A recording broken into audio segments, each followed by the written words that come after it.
Amigos, bienvenidos a la entrega número 14 de Aprende Biblia. El día de hoy vamos a comenzar con la epístola de Santiago, de acuerdo con los comentarios que algunos de ustedes me hicieron el gran favor de poner cuál carta o epístola o libro les gustaría que estudiáramos en Aprende Biblia. Y bueno, ahora sí que la más votada fue esta, la de Santiago, la epístola universal de Santiago, destinada en unos inicios a los hermanos, a los judíos de las 12 tribus de Israel, como lo vamos a leer. Sin embargo, es universal en el contexto canónico, se interpreta que es para todos y hay razones para entender que aunque dice específicamente a quién está dirigida esta carta, a las 12 tribus de Israel, la realidad es de que ya no había las 12 tribus de Israel como tal identificadas plenamente como en el libro de Josué cuando tomaron posesión.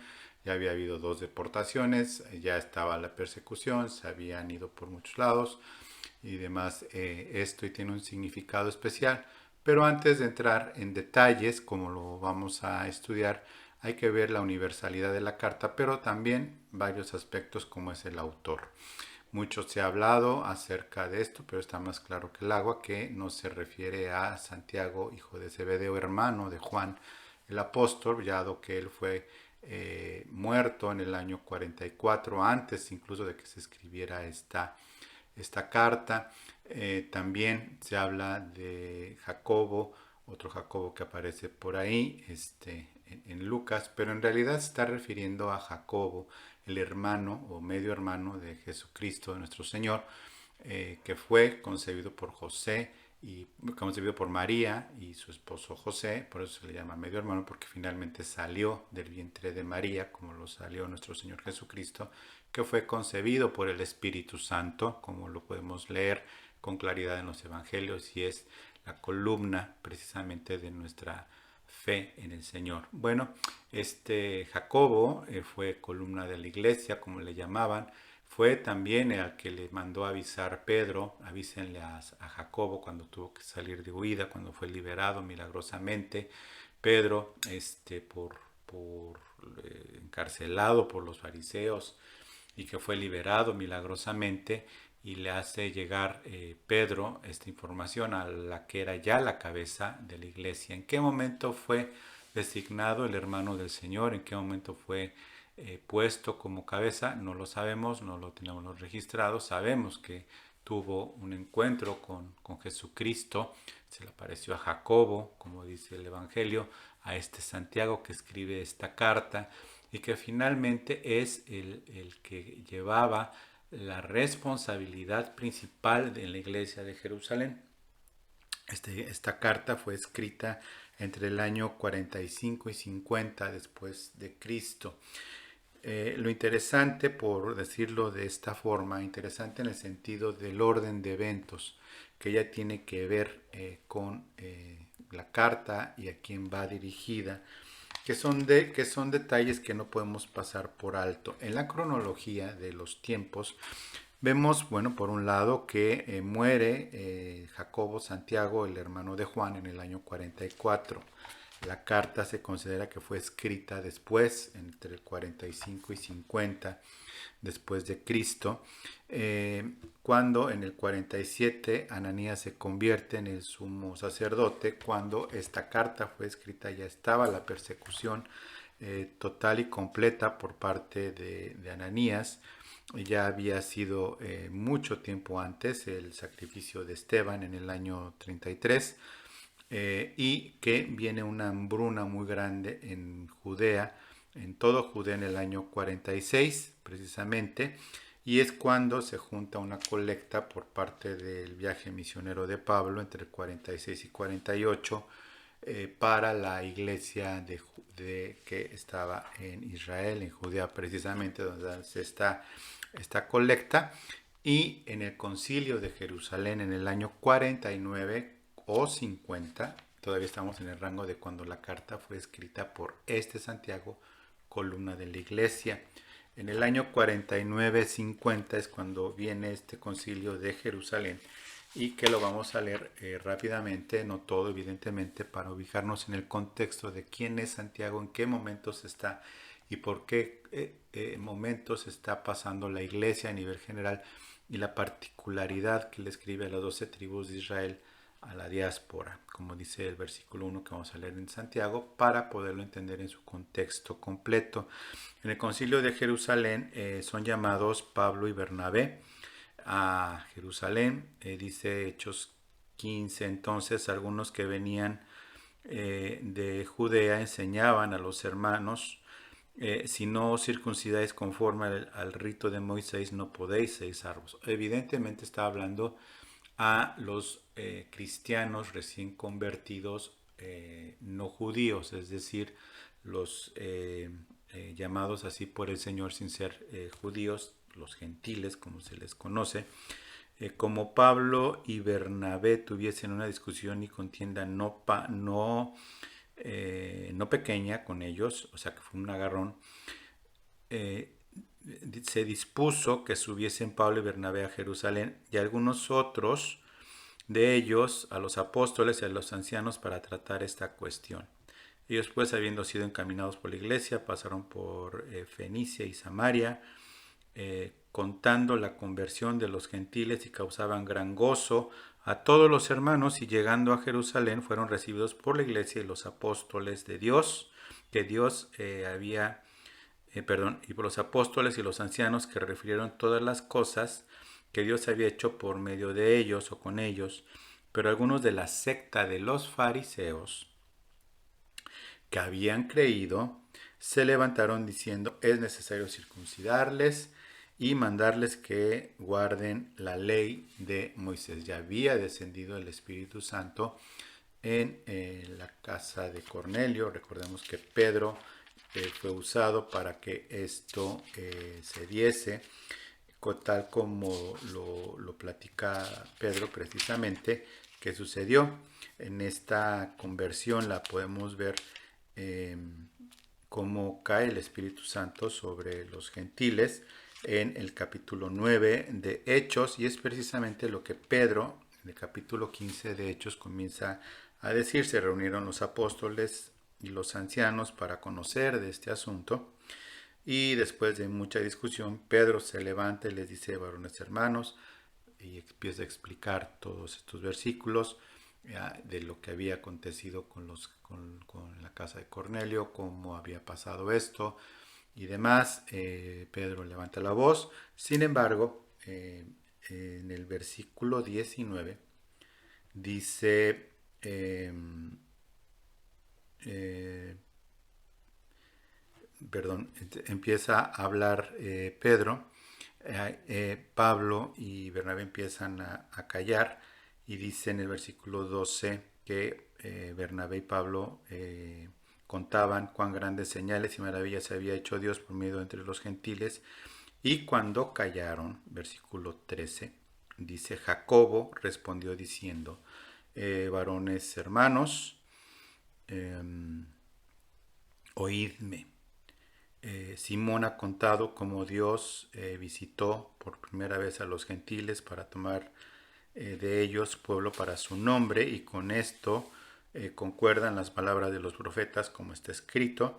Y en el versículo 19, para que se vea la autoridad de Jacobo de Santiago, que la carta que estamos leyendo, no Hechos, dice: por lo cual yo juzgo, ¿sí? Yo decreto, yo determino, que no se inquieta a los gentiles que se conviertan a Dios, sino que se les escriba que se aparten de las contaminaciones de los ídolos, ¿sí? De la fornicación, de ahogado y de sangre.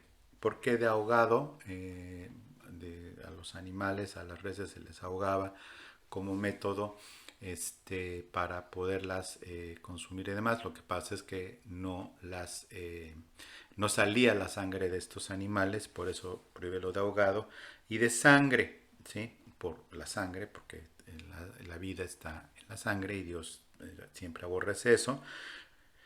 Y bueno, dice otro discurso, Santiago se manda la carta por medio de con otros hermanos, Pablo y Bernabé y demás. Entonces este Santiago pues es, por así llamarlo, el principal autoridad en la iglesia de Jerusalén y por lo tanto en ese momento tanto Pablo como Pedro están sujetos a la autoridad de Santiago. Esa es la importancia de Santiago como tal y que bueno finalmente la coincidencia, vamos a llamarla así, de los años nos hace ver que esta carta fue escrita entre el 45 y 50, justo cuando está el concilio de Jerusalén. No se sabe pues, ni fecha exacta, pero es un poco antes de este concilio de Jerusalén o un poquito después de este concilio de Jerusalén que Jacobo escribe esta carta y vienen entonces las razones y las explicaciones de por qué esta carta empieza como comienza. Y es muy importante entenderla porque finalmente si bien es parte de la teología y de la enseñanza vital y completa de nuestro haber en el canon bíblico, son más cuestiones de conducta también, conductas cristianas apegadas a la ley, precisamente como la ley. Y una de las cosas notables es que esta carta, como tal, si bien no tiene una estructura tan notable como las de Pablo, eh, le hace Romanos, sí habla, hay dos aspectos importantes. Uno, el griego perfecto que utiliza Santiago, cuestión que también algunos han puesto en duda, que pues, como Santiago escribía también este, griego, pues no tenía ninguna novedad, porque ellos hablaban tres idiomas. Tenían el hebreo, tenían el arameo y tenían el griego, más los idiomas natales, lenguas natales de las tribus dispersas en Israel por muchas partes. Precisamente ya vamos a leer y vamos a explicar este asunto. Dice en el versículo 1 de Santiago 1, Santiago, siervo de Dios y del Señor Jesucristo. Del Señor Jesucristo no pone al que fue mi hermano, que yo lo conocí desde chiquito. Sus credenciales no eran esas. Sus credenciales eran siervo de Dios y del Señor Jesucristo, poniendo en igualdad al Señor Jesucristo y a Dios, porque habla Dios y del Señor Jesucristo. Es siervo de Dios y es siervo del Señor Jesucristo, que es Dios. Dice a las 12 tribus de Israel que están en la dispersión. Bueno, pues evidentemente aquí vemos que la palabra dispersión en griego, ya lo hemos estudiado, se refiere a la diáspora, que significa, esta palabra en griego en realidad significa a través de la siembra. Diáspora significa a través de la siembra, pero se usa como dispersión. ¿Ok? Dice entonces a los que están en la dispersión, punto seguido, salud, es decir, el deseo de que tengan buena salud. Entonces, bueno, el hecho de que las escriba las 12 tribus y con el preámbulo que te acabo de decir, Santiago muy probablemente después del concilio de Jerusalén, por eso yo pienso, es mi conclusión, aunque no se sabe la fecha entre 45 y 50, el concilio fue en el 49 y dada el tono de la carta, yo creo que después de la carta que se envió a los gentiles por medio de Pablo y Bernabé en el concilio de Jerusalén, como vimos en Hechos 15, que fue en el año 49-50, más probable en el 49 por otras cartas de Pablo, Santiago escribe esta carta y por eso si ya se dirigió esta carta a los hermanos ahora gentiles, ahora hermanos nacidos de nuevo, pues Santiago quiere reforzar la carta a sus hermanos convertidos pero israelitas, usando evidentemente cuestiones en el términos que ellos conocen, que es el trasfondo de la ley. Sin embargo, pues por eso que es un contraste mal entendido entre Santiago y Pablo en cuanto a la fe. Eh, Pablo le está diciendo a los gentiles es por fe para que sea por gracia y Santiago le está diciendo claramente, pues a ver, muéstrame tu fe por las obras. Incluso se usa la palabra religión en esta carta acerca de la verdadera religión en esta carta de Santiago, y no es que sea un contraste que uno dice que es por obras y el otro obras con fe, y el otro dice sin obras, sin ninguna obra de la ley es la salvación, que es por la fe. No hay contradicción alguna.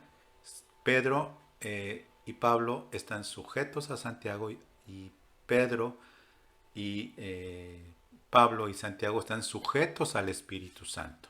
Entonces, Santiago escribe esta a las 12 tribus de Israel mismas que ya no estaban identificadas. Nadie sabía en realidad con las dos deportaciones. Si acaso algunos recordaban sus antepasados de qué tribu eran, pero recordemos que durante estos tiempos, ya sin tanto apego a las tribus que tenían por la dispersión de la tierra ocupada por los romanos, habiendo sido distribuida antes por los de Babilonia ocupada y después los sirios o los asirios, ya no había toda esta identificación de los deportados de Jerusalén y la reconstrucción del templo, como lo vimos con Nehemías y con Esdras. Bueno, pues hubo un recuento y algunos sabían y todo. Es más, como se dividieron, 10 tribus se quedaron de un lado y 2 tribus, la de Judea y la tribu de Benjamín, se quedaron de este lado del río Jordán. Pues evidentemente hubo muchos judíos que se iban en secreto a Jerusalén a presentar sus votos, que eran de las otras tribus de lo que ya se conoció como Israel. Acuérdate que estaba dividido Israel y Judá, no gracias, sino por consecuencia del pecado de Salomón y su negligencia, con su sabiduría, pero con su negligencia, Dios decidió que se dividiera en dos. En el reino de Israel y en el reino de Judá. Entonces Santiago, pues le escribe a las 12 tribus. Yo creo que es más simbólicamente dirigiéndose a todos los judíos de la tribu que fueran, que estaban dispersos por todo el mundo, dada la dispersión y dada también la pobreza en la que estaba sumergida la iglesia de Jerusalén. Entonces ya, voy a proceder ahora sí, después de 17 minutos, que es muy importante todo este contexto, y lo verás que te va a ser muy fácil comprender más a fondo por qué toda esta explicación. Entonces dice el versículo 2: hermanos, tener por sumo gozo cuando os halléis en diversas pruebas. Bueno, aquí vemos la carta de Santiago dividida de la siguiente forma. Las pruebas. En primer lugar habla de las pruebas, después del saludo, ya explicamos el saludo. De las pruebas son del capítulo 1, de los versículos 2 al 18, que son hoy los que vamos a estudiar, el tema de las pruebas, dividido en 3. De las pruebas vamos a ver el objetivo de las pruebas, del versículo 2 al 12, del capítulo 1, el origen de las pruebas, del versículo 13 al 16, y cuál es el objetivo de Dios finalmente, del versículo 17 al 18. Todo esto en el capítulo 1, es decir, el tema que está abordando Santiago en primer lugar por encima de todo este asunto son las pruebas. ¿Ok? Acuérdate el contexto. Hay una gran carencia de los hermanos en Judea. Se levanta una ofrenda muy grande. Pablo, a través de las diferentes iglesias que ya había el Señor sembrado por medio suyo, particularmente la de Corintios, donde se habla de las ofrendas para la iglesia de Jerusalén y otras tantas, precisamente se habla de esto, y habla de las pruebas por las que están pasando también, no solo la parte económica, sino la más brutal de las persecuciones que se dio. Bueno, de hecho, Santiago, el hermano de Juan, había sido muerto, ya había sido sacrificado Esteban años antes, unos 10, 12 años antes, había sido la muerte de Esteban. casi inmediatamente después un par de años, probablemente después de la resurrección de Jesucristo, un creyente joven en cuanto a la fe, pero poderoso en espíritu. Entonces no tiene que ver el número de años que alguien tenga de cristiano. Esteban era muy joven en la fe, y fue apedreado, y vemos el discurso de Esteban, que sí, el Señor a quien quiere levantar, levanta. Entonces no es ninguna garantía los años que se tenga en el Evangelio. Eso fue un pequeño paréntesis. Entonces la iglesia de Jerusalén está en estas condiciones, y escribe entonces Santiago: tengan por sumo gozo cuando se halléis en diversas pruebas. Versículo 3: sabiendo que la prueba de vuestra fe produce paciencia. Sabiendo que esto produce paciencia. ¿Cuál es el objetivo de las pruebas que Dios permite en la vida de todos, cada uno de nosotros? Producir paciencia. ¿Por qué paciencia? Paciencia, esta palabra paciencia ya la hemos estudiado. Finalmente, al hablar de pruebas, pues habla de todas las tribulaciones, pero la forma verbal de la palabra es como tal, de prueba, de paciencia. Se refiere principalmente a este carácter que el Señor va formando en nosotros. Prueba, pues significa tentación, como ya lo estudiamos. Prueba significa someter a una presión fuerte. Cuando hizo diversas pruebas, y estas pruebas van a producir esta paciencia, que es el objetivo. Y la paciencia, como hemos estudiado, se traduce también como resistencia, pero sobre todo perseverancia. ¿Cuál es el objetivo de Dios con las pruebas? Producir en nosotros paciencia, y esa paciencia significa resistencia y perseverancia para el Evangelio. Perseverancia para que nosotros podamos permanecer en el Evangelio, con la debilidad que el Señor haya permitido en nosotros. Nosotros aprendemos a resistir con toda la tenacidad que el Señor nos da. Nos ha designado al Espíritu Santo como templo, de modo que nosotros tenemos muchísimos beneficios en esta tierra a través de esa resistencia. ¿Por qué? Porque nos vamos haciendo, con la ayuda del Espíritu Santo, más resistentes, más perseverantes.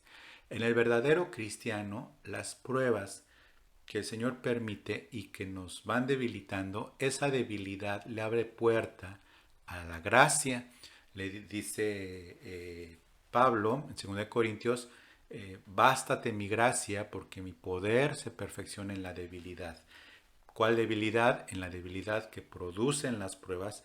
Y entonces esta debilidad se convierte en fortaleza, y es decir, se convierte en una mayor resistencia y en una mayor perseverancia. Por eso el cristiano es probado no para andarnos debilitando, no para andarnos haciendo tropezar, no para andarnos haciendo caer una y otra vez y sufrir mucho. No, ya estudiamos el sufrimiento en la primera de Pedro, en las entregas anteriores de Aprende Biblia. Estúdialo si es necesario. ¿Por qué del sufrimiento? Porque esto, aparte de que es agradable a los ojos de Dios cuando somos probados y somos tratados como malhechores, pero resistimos por el Evangelio, esta respuesta le es agradable a los ojos de Dios, como escribió Pedro. Pero ahora Santiago está diciendo que el objetivo finalmente de las pruebas es esta paciencia, pero dice en el versículo 4: mas tenga la paciencia su obra completa. Es decir, la resistencia que se nos va dando tiene que llegar a un punto de completez, y esta completez se logra cuando a los ojos del Señor llegamos a ser perfectos y cabales, sin que nos falte cosa alguna, sin que nos falte virtud alguna, por llamarlo de esto, pero al final del camino lo que va a producir esta resistencia, esta perseverancia que se llama paciencia a través de las pruebas que son tribulaciones, pues es una perfección y cabalidad. Esta perfección y cabalidad se traduce principalmente no a una perfección de total libertad del pecado. Es un pajarito que se oye por ahí, muy bonito. No está hablando de esa perfección o implacabilidad o impecabilidad, sino está hablando de esa madurez espiritual y el ser aprobados en la fe. Y esta palabra de cabales, pues evidentemente es una palabra compuesta en griego cuyo significado literal es todas las partes como un todo, es decir, todas las partes como un todo. La cabalidad, esta perfección y cabalidad está hablando de una forma en donde estamos completos en todas las partes que de lo que debe de ser un hijo de Dios cristiano, limpio de todo pecado, pero no solo eso, sino una perfección en donde no nos falte nada, por eso usa la palabra cabal, y se extiende en el griego, es decir, no es que sea un pleonasmo, pero se extiende en la traducción perfectos y cabales, sin que os falte cosa alguna, porque la suma de perfección y cabalidad hace un total completo, exacto, preciso y perfecto. Así como tal lo dice la palabra, y ese es el objetivo de Dios en esta tierra para nosotros, tal como lo está escribiendo Santiago. Entonces, viene lo siguiente. ¿Qué pasa si flaqueamos? ¿Qué pasa si nos desanimamos? ¿Qué pasa si no entendemos bien la cosa y no sabemos muy bien lo que se tenga que hacer? No sabemos bien a bien qué es lo que haya que hacer y demás. Bueno, pues precisamente cuando no sabemos qué camino debemos de tomar en medio de estas pruebas, dice el Salmo 34, si no lo recuerdo, te enseñaré el camino que debas de seguir, sobre ti fijaré mis ojos. Yo te voy a enseñar el camino que debes de seguir, sobre ti fijaré mis ojos y demás. Bueno, precisamente cómo entendemos el camino que debemos de tomar cuando estamos en medio de las pruebas. Y es una pregunta que yo estoy convencido y seguro que en algún momento de tu vida, o puede ser que en este mismo momento, o yo en este mismo momento estoy viendo, bueno, ¿cuál es el camino que debo de seguir ante todas estas pruebas? Pues está la respuesta en el versículo 5.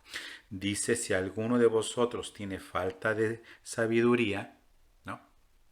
Pídala a Dios, el cual da a todos abundantemente y sin reproche, y le será dada. Pídale a Dios sabiduría. ¿Cuál es el gran secreto para afrontar las pruebas y tener tal? ¿Qué es lo que Dios nos da en su gracia en medio de la debilidad? Nos da instrucciones para creer, para confiar y para obedecer. Nos da instrucciones para creer, para confiar y para obedecer, sabiendo qué es lo que tenemos que obedecer a Dios de cosas que no están literalmente escritas en la Biblia, como qué decisiones debo de tomar, qué tengo que dejar, qué tengo que hacer, a dónde tengo que ir, qué tengo que hacer en general, es a través de su providencia al darnos sabiduría.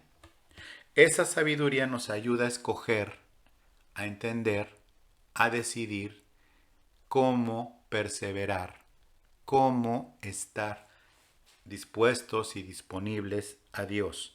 Dice, si alguno de vosotros tiene falta de sabiduría, pues pídala a Dios, la cual la dará abundantemente y sin reproche. Entonces el gran secreto es, entre comillas, pedirle sabiduría a Dios, que tenemos la garantía que nos la va a dar sin reproche alguno, y nos va a dar, aparte de todo, en abundancia. Pero aquí viene otro detalle, y es el siguiente. Pero pida con fe no dudando nada, porque el que duda es semejante a la onda de mar que es arrastrada por el viento y echada de una parte a otra. Bueno, aquí este versículo fuera de contexto es el que se enseña para, si vas a pedir, pide con fe. Vas a pedir un carro, pídelo con fe. Vas a pedir un novio, pídelo con fe.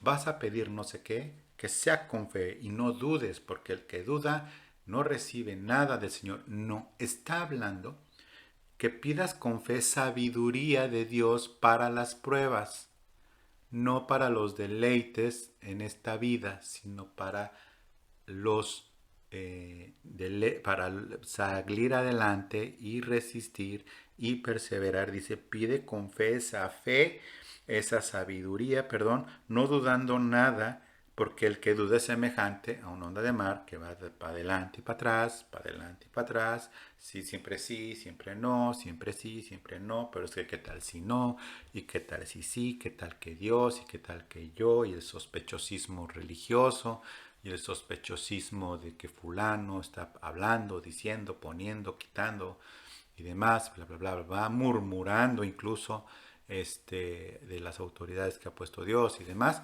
Bueno, aquí dice, pida con fe, sin dudar nada, porque el que duda, dice versículo 7, no piense pues quien tal haga que recibirá, y aquí dice cosa alguna del Señor. Si duda para recibir fe, pues ¿cómo va a recibir otras cosas? Dios nos protege, y escúchame bien, Dios nos protege de antes de complacer los deseos de nuestro corazón, manipulando versículos como deleítate en el Señor y Él te concederá las peticiones de tu corazón. No, no es así. No estoy negando ese versículo. Lo que estoy negando es que el Señor primero nos da fe para salir de las pruebas, porque si no nos da fe y entendemos las cosas, ¿cómo nos va a dar también otras cosas? Así de simple. ¿Cómo? O sea, pedimos que el Señor nos saque del problema o pedimos que el Señor nos dé sabiduría para saber lo que debemos de hacer, no para salir del problema, sino para salir bien librados de la prueba. ¿Sí? No salir del problema, sino salir perfectos y cabales de las pruebas que el Señor nos está poniendo por delante. Es sumamente importante que esto lo escuches,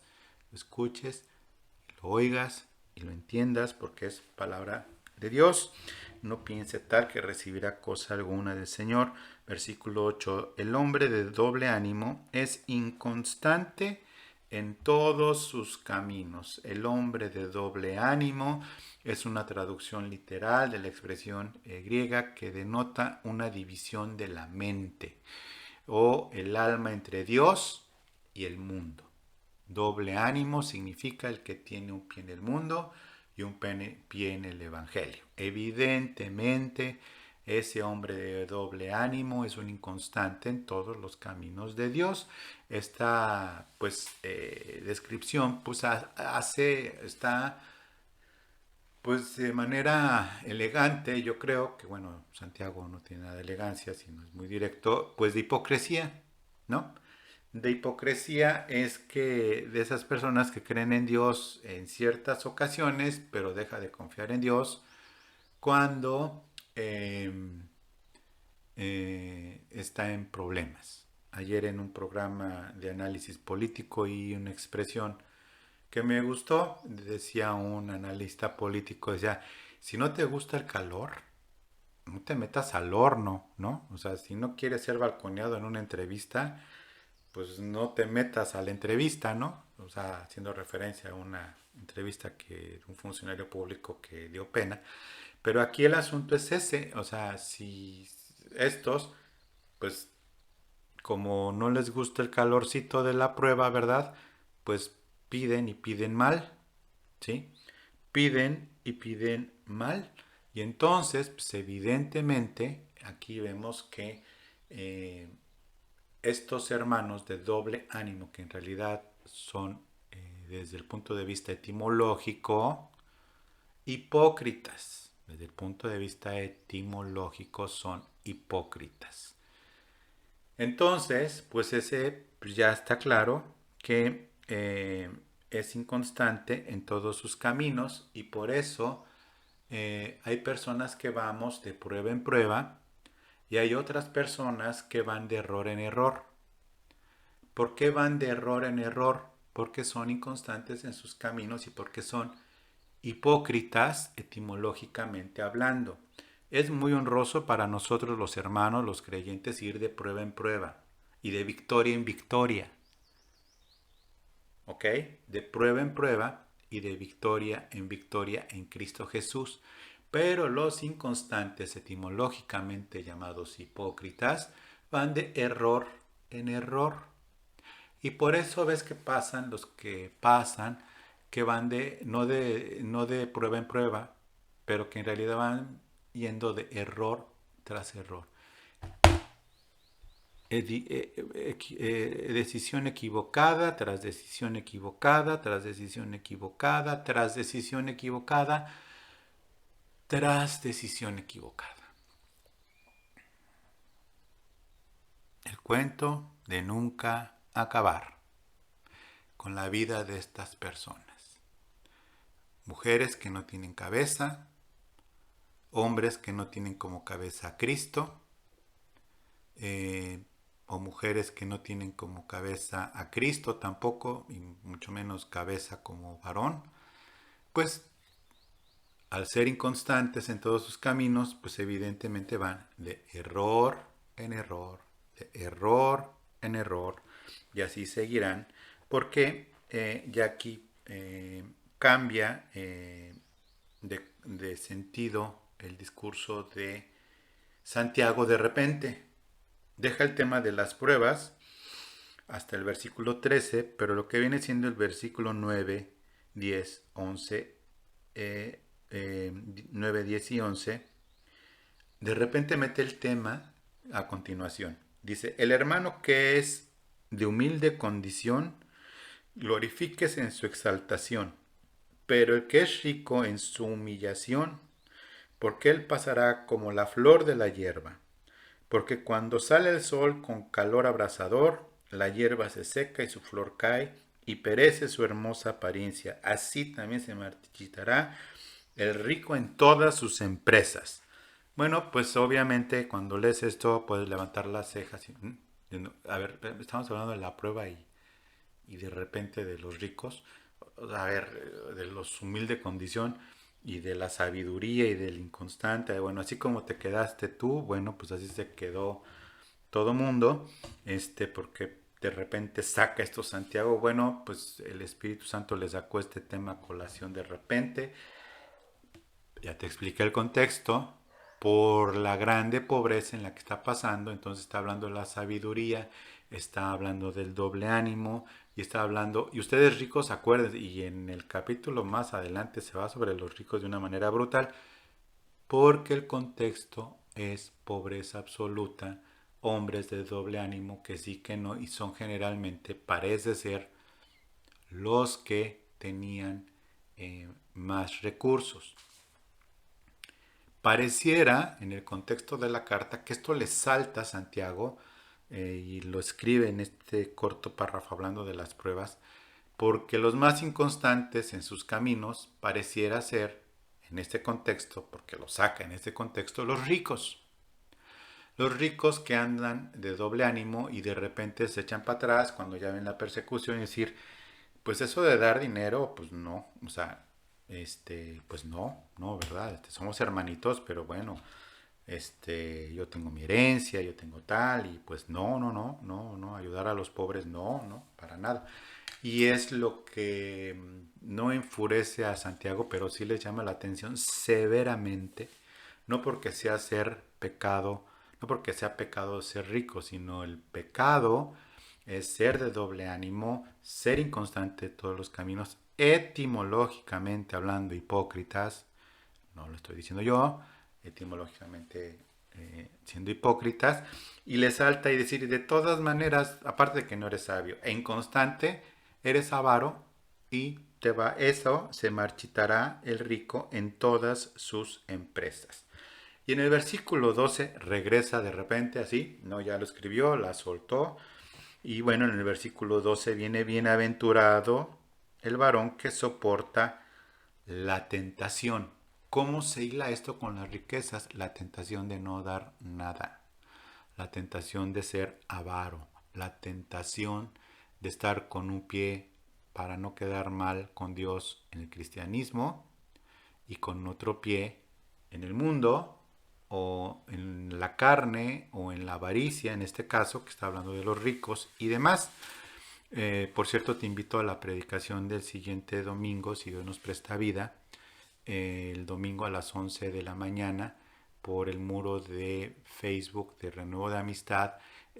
Voy a predicar algo que el Señor ha puesto fuerte en mi corazón después del cristianismo progresivo que está arrasando en muchos lados y de la predicación del día anterior que fue presencial, del domingo anterior que fue presencial, que se llama el Día de la Furia, está en el canal de Renuevo de Amistad, la puedes ver. El siguiente domingo, si Dios me presta vida y si no es el arrebatamiento, voy a predicar de un cristianismo sin Cristo. Un cristianismo sin Cristo. No te la pierdas, por favor. 11 de la mañana, muro de Facebook, Renuevo de Amistad, un cristianismo sin Cristo. Bueno, pues aquí está entonces, regresando al asunto, que bienaventurado el varón que soporta la tentación. Esa tentación. Y dice bienaventurado, es gozoso la persona que lo, como judío en su contexto varón, la mujer ahorita está en el sentido incluido en el de varón, bienaventurado el varón que soporta la tentación, porque cuando haya resistido la prueba, es decir, ¿cuál es la prueba? La tentación, no solamente las tribulaciones, sino aquí sale a relucir otra palabra, tentación. Bienaventurado el hombre que soporta la tentación, porque cuando haya resistido la prueba, recibirá la corona de la vida que Dios ha prometido a los que le aman. Bienaventurado el varón que soporta la tentación, porque es la que Dios le ha prometido la corona de la vida a los que, y aquí viene algo maravilloso, recurriendo a la ley, pero también a la gracia, a los que le aman. ¿Por qué? En el contexto de Juan, dice Dios es amor y todo lo que entendemos de Juan, Pablo, la doctrina paulina, pero aquí Santiago está también haciendo uso de este profundo sentir que deja la ley, del primer y segundo gran mandamiento. Amarás al Señor tu Dios con todas tus fuerzas, con toda tu alma, con toda tu mente, con todo tu corazón. Entonces aquí Santiago está precisamente diciendo el hecho de ese mandamiento que es ley, pero que ya estamos en la gracia, de todas maneras trae una recompensa aún mayor que la de la ley, y es la corona de la vida.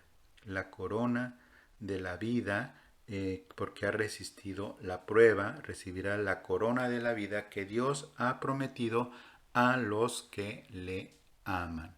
Vamos a leer el versículo 13. Cuando alguno es tentado, no diga que es tentado por parte de Dios, porque Dios no puede ser tentado por el mal, ni tienta a nadie. Dios no puede ser tentado por nadie, ni tampoco tienta a nadie, sino de dónde proviene esto, pues proviene evidentemente de la misma providencia que Dios ha permitido a nuestras vidas al decretar situaciones en las que somos probados, somos tentados, porque hay algo que de nosotros tiene que salir a relucir y tiene que ser quitado, extirpado de nuestro carácter, de nuestra vida, de nuestra forma de proceder, de nuestro espíritu, y es lo siguiente. Dice, sino que cada uno es tentado cuando de su propia concupiscencia, y precisamente hablé acerca de esta palabra, concupiscencia, es atraído, hablé en el anterior, en la última entrega, concupiscencia es atraído y seducido. Atraído y seducido. Entonces, la concupiscencia, después que ha concebido, da luz al pecado, y el pecado, siendo consumado, ya en sí el ser tentado no es pecado, pero es evidente que si uno es tentado es por lo que traemos adentro, como esta concupiscencia,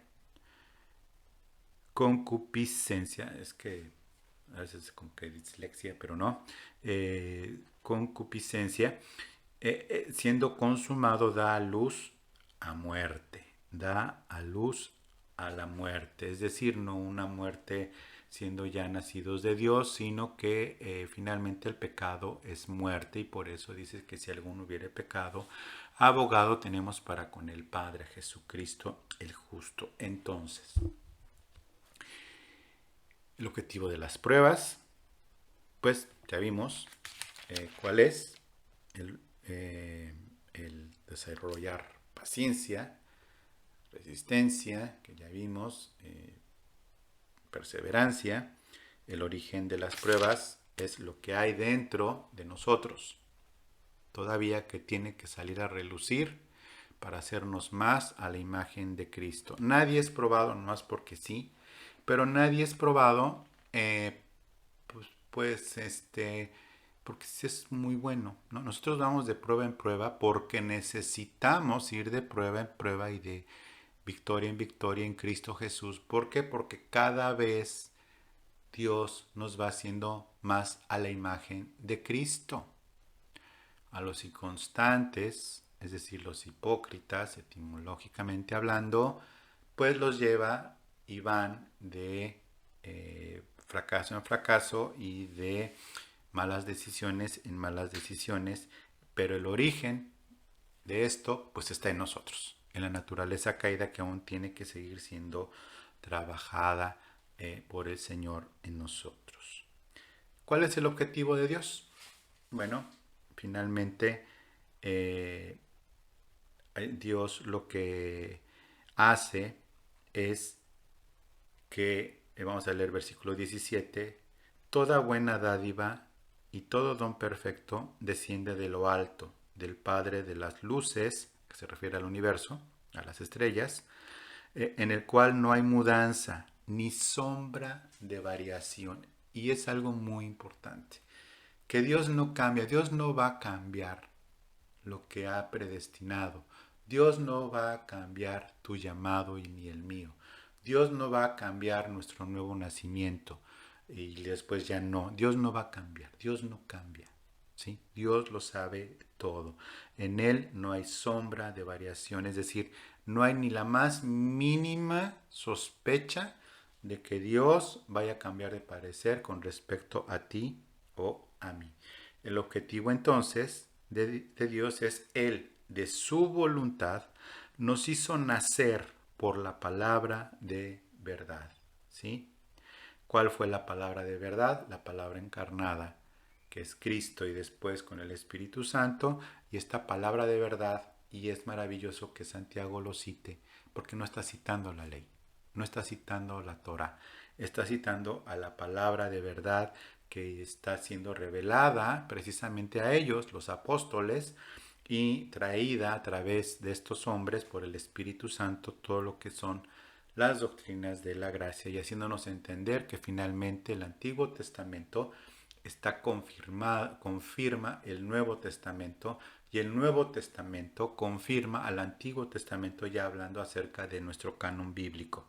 Dice, nos hizo nacer por la palabra de verdad para que seamos primicias de sus criaturas, para que primicias de sus criaturas. ¿Cuáles? ¿Cómo primicias de sus criaturas si la humanidad lleva un montón de tiempo ya existiendo? Nacidos de nuevo. Primicias de los nacidos de nuevo.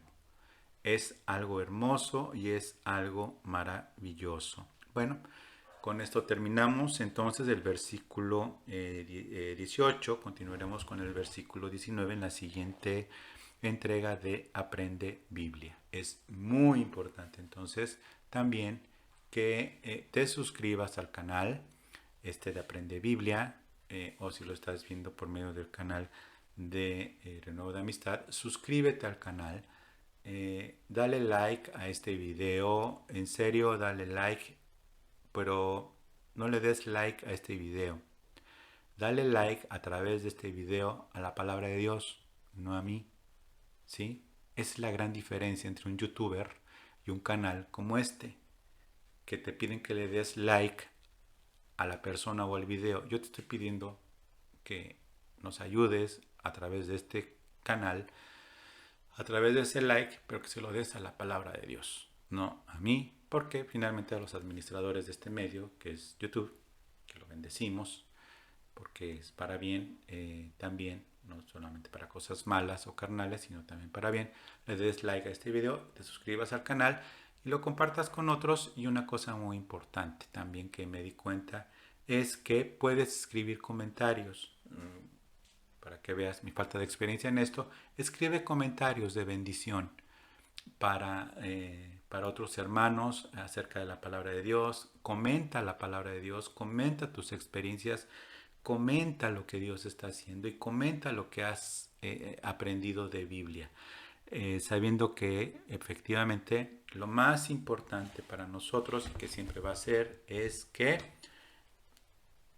aprende Biblia. Muchas gracias y que Dios te bendiga. Hasta luego.